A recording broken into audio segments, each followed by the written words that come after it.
Assalamualaikum warahmatullahi wabarakatuh. Halo, apa kabar Ananda? Semoga kalian semua dalam keadaan sehat dan tetap semangat ya.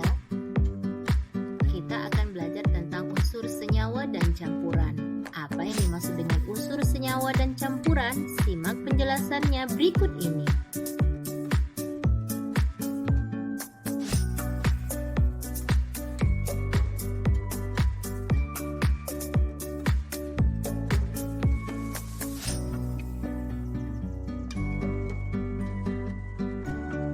Perhatikan gambar berikut ini.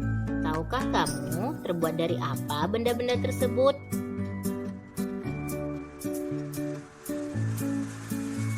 Kemudian unsur-unsur apa saja yang terdapat di dalam air laut dan udara?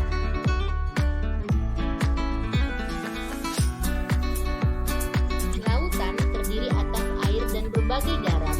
Air tersusun atas unsur hidrogen dan unsur oksigen. Sementara udara hampir sepenuhnya merupakan campuran oksigen dan nitrogen ditambah sejumlah kecil beberapa unsur lain. Unsur adalah zat murni yang tidak bisa diuraikan menjadi zat yang lebih sederhana melalui reaksi kimia biasa. Menurut penemuan dari beberapa ahli kimia bahwa ada lebih dari 100 macam unsur yang terdapat di bumi. Dari para ahli tersebut, kita bisa mengenali unsur-unsur. Maka para ahli menciptakan sistem periodik unsur.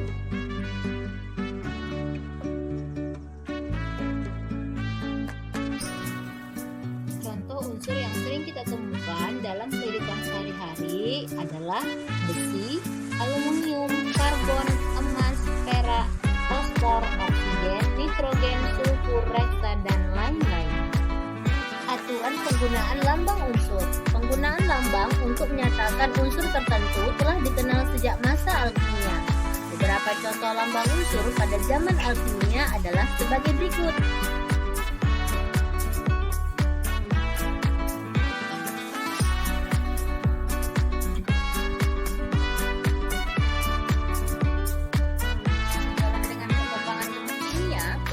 Unsur kimia semakin banyak. Oleh karena itu, John Dalton mengusulkan penulisan lambang unsur kimia yang berbeda dengan penulisan zaman alkimia. John Dalton menggunakan gambar lingkaran untuk menyatakan atom-atom unsur dan tiap lingkaran ditandai dengan gambar yang berbeda untuk membedakan unsur yang satu dengan yang lain. Aturan penulisan lambang unsur yang dikemukakan oleh John Dalton juga mengalami masalah ketika banyak lagi unsur yang ditemukan. Masalah ini dicoba dipecahkan oleh Johannes Jacob Berzelius pada tahun 1813 dengan menuliskan lambang unsur sebagai berikut. 1. Menggunakan nama unsur dalam bahasa Latin. 2. Lambang unsur diambil dari huruf pertama nama unsur tersebut dan ditulis dengan huruf kapital. 3. Jika ada unsur yang memiliki huruf pertama dan namanya sama, maka lambang diambil dari salah satu unsur ditambah lagi dengan satu huruf yang ditulis dengan huruf kecil.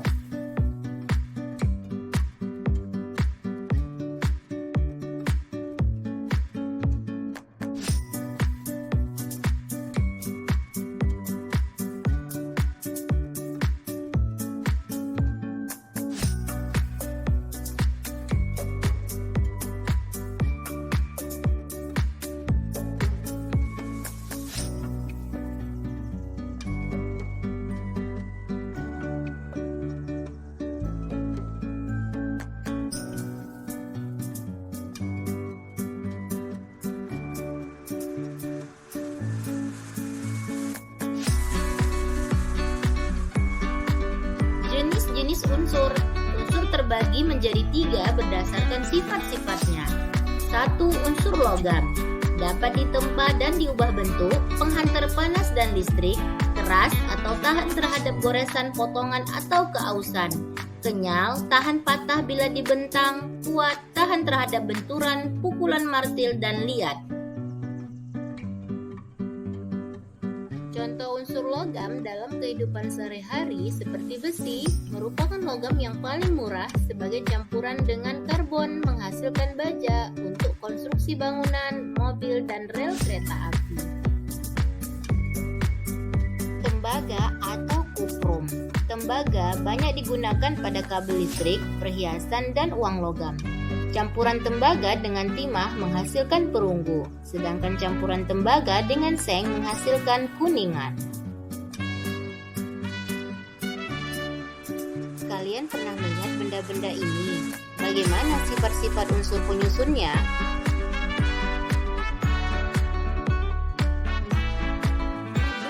Unsur non-logam. Sifat-sifatnya bersifat elastis seperti karet, cair seperti bahan pelumas, dan tidak dapat menghantarkan arus listrik. Peka terhadap api, tidak dapat terbakar seperti asbes, dan mudah pecah seperti keramik. 3. Unsur semi-logam. Material yang memiliki sifat dan bentuk fisik seperti logam dan juga non-logam, atau biasa disebut dengan metaloid. Unsur semi-logam juga bersifat sebagai semikonduktor. Unsur semi-logam biasanya berbentuk padat dengan warna abu-abu mengkilap atau keperakan. Contoh unsur yang tergabung ke dalam kelompok unsur semi-logam adalah boron, silikon, germanium, arsen, antimon, tellurium, dan polonium.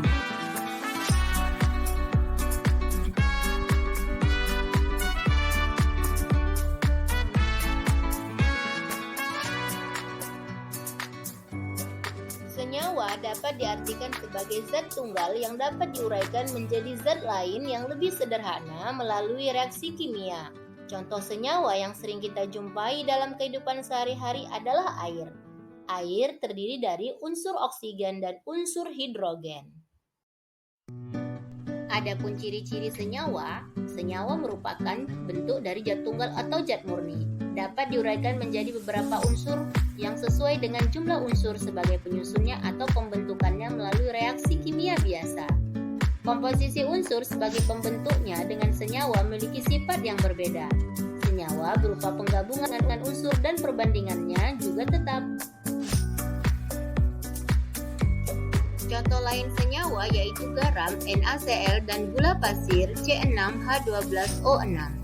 Bila memanaskan gula dengan air panas yang suhunya tinggi, maka gula akan menjadi karbon dan uap air, dan air tersebut akan terurai menjadi hidrogen dan oksigen melalui reaksi kimia lain.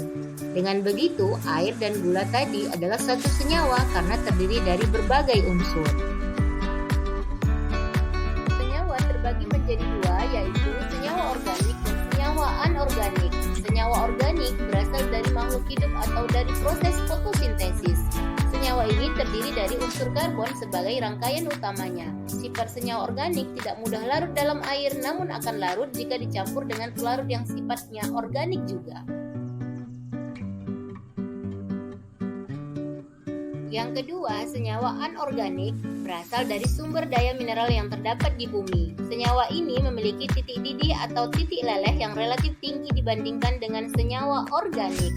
Senyawa anorganik memiliki sifat mudah larut dalam air dan cenderung tidak mudah terbakar.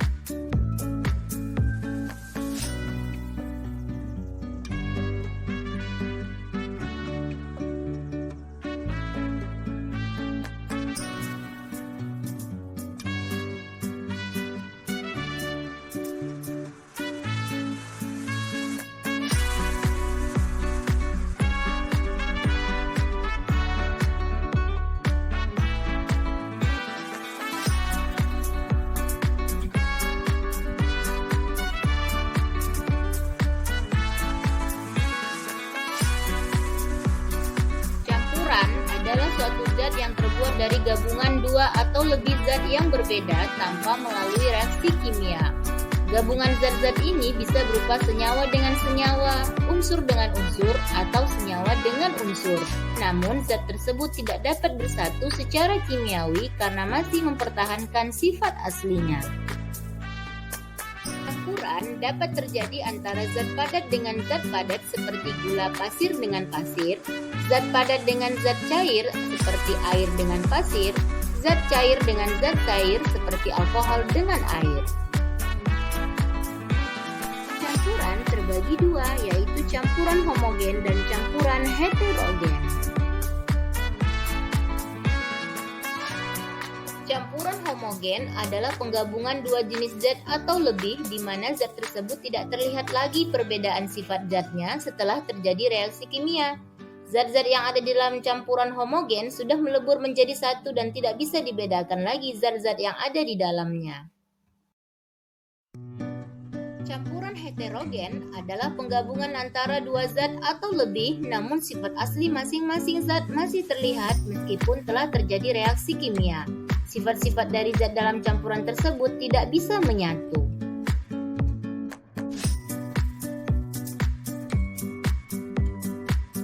Beberapa contoh campuran homogen adalah alkohol, air, asam cuka, asam sulfat atau air aki, dan parfum. Contoh campuran heterogen misalnya minyak yang dicampur dengan air dan pasir yang dicampur dengan air.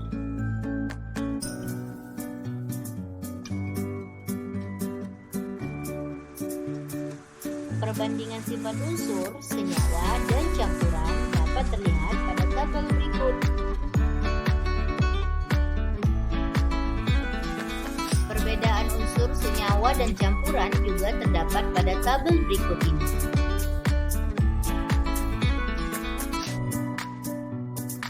Terima kasih telah menonton channel ini. Semoga bermanfaat. Wassalamualaikum warahmatullahi wabarakatuh.